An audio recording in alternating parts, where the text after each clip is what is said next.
সিলেট সরকারি শিশু ও পরিবার বালক শাখায় চলছে অলিখিত উচ্ছেদ আতঙ্ক।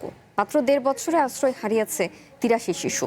অভিযোগ উঠেছে নতুন ভবন নির্মাণের ধীরগতি আর আবাসন সংকট ঢাকতে নিয়ম ভেঙে শিশুদের বের করে দেওয়া হচ্ছে। সেই সাথে তীব্র জনবল সংকটে ভেঙে পড়েছে আশ্রয় কেন্দ্রটির স্বাভাবিক পরিবেশ। সিলেটের বাগবাড়ি এলাকা চেন্নাই ঠিকানায় ঠাঁই মেলে সমাজ থেকে ছিটকে পড়া কিছু এতিম আর সুবিধাবঞ্চিত শিশুর। তবে এই নিরাপদ আশ্রয় এখন জমেছে অনিরাপত্তার কালো মেঘ।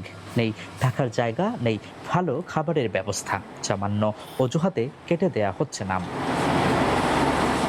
অভিযোগ উঠেছে নতুন ভবন নির্মাণের ধীরগতি এবং ধারণ ক্ষমতার অভাব গোপন করতেই নানা অজুহাতে শিশুদের নাম কেটে দেওয়া হচ্ছে। পাশাপাশি শিশুদের অপর চলে মানসিক ও শারীরিক নির্যাতন। মানবেতর জীবনযাপন করছে আশ্রয় হারানো শিশুরা। ও মেশিন গড়ো এরা চম্বক কুলাত লাগেছি আর বাদে তো দৌড়াত করিয়া বাদে সারে নাম হাটাই দিয়েছি। ভবিষ্যৎ হোক নিরাপদ, বিনিয়োগ হোক বিশ্বস্ত, আর আমার পছন্দ সল্ট বে। ওয়েলকাম টু সল্ট বে।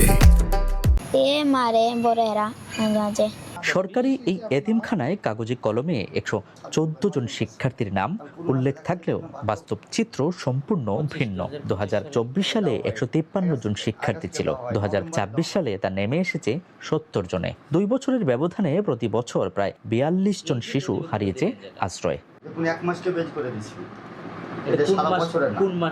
২০২৪ সালের মাঝামাঝি ৫ তলা ভবন নির্মাণের জন্য ডরমেটরি ১ ভেঙে ফেলে ঠিকাদারি প্রতিষ্ঠান খুলনা শিপইয়ার্ড লিমিটেড। ২০২৭ সালের মধ্যে ভবন হস্তান্তরের চুক্তি থাকলেও কাজের অগ্রগতি নামমাত্র। শুধু আবাসনই নয়, প্রতিষ্ঠানটিতে রয়েছে তীব্র জনবল সংকট। ২০টি পদের বিপরীতে কর্মরত আছেন মাত্র ৫ জন, আর সহকারী উপতত্ত্বাবধায়ক, মেট্রন, কম্পাউন্ডার আর খণ্ডকালীন চিকিৎসকদের পদ বছরের পর বছর ধরে শূন্য।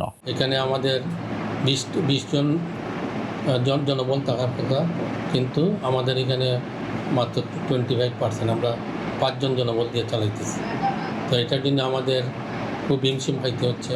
জেলা সমাজসেবা কার্যালয়ের উপপরিচালক জানান, আসন ফাঁকা থাকলেও নতুন করে ভর্তি নেওয়া হচ্ছে না। তবে নতুন ডরমেটরি ভবনের নির্মাণ কাজ শেষ হলে ভর্তি কার্যক্রম আবার শুরু হবে। আর জেলা প্রশাসক জানালেন, এতিম শিশুদের আশ্রয়ন সংকটের বিষয়টি তদন্ত করে দেখা হচ্ছে। গত বছরে আমরা ভর্তি নেই এই কারণে তাদের আবাসিক তো থাকার জায়গা নেই, এর জন্য নেই এবং যারা আছে আগে থেকে তারাই আছে।